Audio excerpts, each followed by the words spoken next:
Hello everyone, good morning. কেমন আছো তোমরা সকলে? আশা করি ভালো আছো, সুস্থ আছো। আমিও ভালো আছি। ঘড়িতে বাজে হচ্ছে 8:30। আর দেখো সকালের অবস্থা, মেঘ সকাল থেকেই দেখো কীরকম মেঘ হয়েছে, মনে হচ্ছে বৃষ্টি হবে। আর সকালে এই যে সকালে মাম্মাম একটু কিছুক্ষণ খেলছিল, খাওয়া দাওয়া হলো একটু। আর এই যে এখন হচ্ছে এখানে বসে বসে একটু টিভি দেখবে। আর আমার ঘরের বিছানা গোছানো হয়েছে, এখনও সেরমভাবে কাজকর্ম কমপ্লিট করতে পারিনি। আর এদিকে হচ্ছে রান্না আমার, একদিকে ভাত হচ্ছে আর একদিকে বিনস ভাজা হচ্ছে।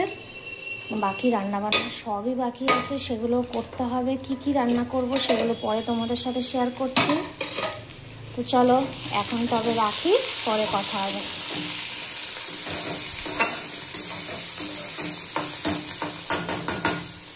মামামের খাবার নিয়ে এসেছি, ঘি, ভাত, আলু সিদ্ধ আর গাজর সিদ্ধ। না মা, বাজে 9:10। এই যে এখানে মাখাবো।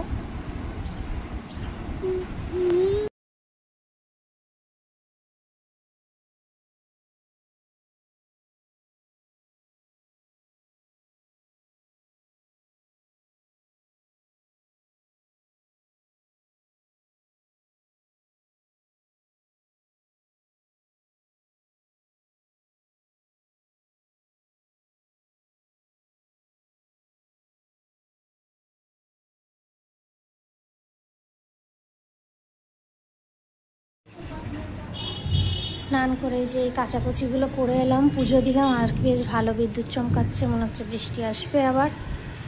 তো কী কী রান্না করেছি চলো দেখাই।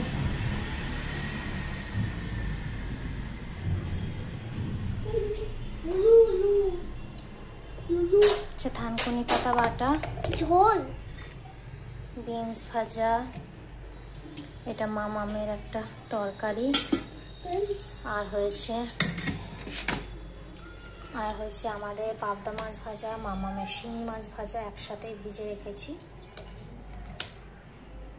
আর এখানে হয়েছে লাউ দিয়ে মাছের মাথা। এই হচ্ছে আজকে রান্না। ইভিনিং সকলকে, 7:30 মতো বাজে। আর মামাম দেখো শাড়ি পরে একটু পড়াশোনা হলো, তারপর শাড়ি পরে এখন খেলা করছে, তাই তো। আর এদিকে চিকু বান্টিও চলছে। কোথায় যাবে শাড়ি পরে তুমি? কোথাও যাবে না? আচ্ছা খেলা করো। আর সন্ধ্যে থেকে আজকে মামামকে একটু লেখালাম, একটু পড়ালাম। লিখতে তো চায় না, লেখালাম, পড়ালাম, একটু সবজিগুলো কাটা হলো। আর দেখো চুলটা এখনও ভেজা, বর্ষাকাল মানেই ভেজা, এখনও শোকায়নি চুল। আর এখন ভাবছি কাজ সেরকম বলতে আলমারিটা অনেকদিন গোছানো হয় না, সে আলমারিটাকে এখন গোছাবো অনেকদিন পর। তো চলো পরে আবার কথা হচ্ছে। দেখো এতক্ষণ ধরে এই শোকেসগুলো আগোছালো হয়ে গেছিলো, সেগুলো আবার ফের ভালো করে গোছালাম। আলমারিও গুছিয়েছি, সেটা দেখালাম না। বাজে তো এখন 9:45। আর এবার হচ্ছে ভাত খাওয়াতে বসলাম। মামামকে খাওয়াতে বসিয়েছিলাম, দেখতেই পেরেছিলে খুব পেটে যন্ত্রণা, বলে নাকি খাবে না। তা এখন রেডি হয়ে শুয়েছি, শোয়ার আগে বলছে পেটে ব্যথাটা নাকি কম। তাই আবার বাটিতে একটুখানি ভাত নিয়ে এলাম, দিয়ে একটুখানি শুকনো ভাত খাচ্ছে এখন, এই যে দিয়ে ঘুম পাড়াবো। এই হচ্ছে আমার দিন চলছে, এইভাবেই কাটছে। আর ওর ভাত দেখলে বেশি পেটে ব্যথা হচ্ছে দেখছি। অন্য কিছু খেলে পেটে ব্যথা হয় না, কিন্তু ভাত দেখলে ওর পেটে ব্যথা শুরু হয়ে যাচ্ছে।